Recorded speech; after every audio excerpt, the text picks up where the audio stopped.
being I ever heard of or saw who actually changed as a being. And that was probably too many punches. You know, he was an animal in the ring. He's a sweet guy now. And I said, but that's very rare. I mean, I said, Nick, I first saw you in 8th grade, and that's when I came up with that nickname for you, just watching you play. I mean, you're a guy who's never given a shit about anything.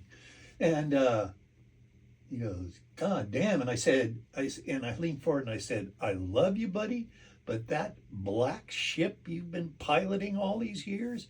He goes, yeah. And I said, you got to go down with it, fucker. And he stood up and he said, I agree, man. Shook my hand and then walked through the party and drove 4 hours back.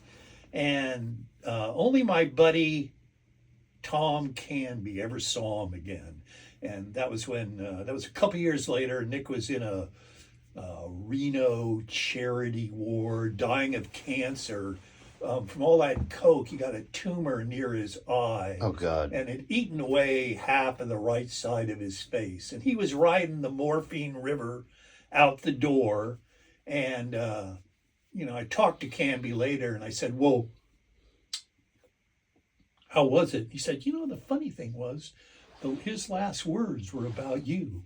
I said, oh, yeah? And he said, tell Park I'm so grateful for the great advice.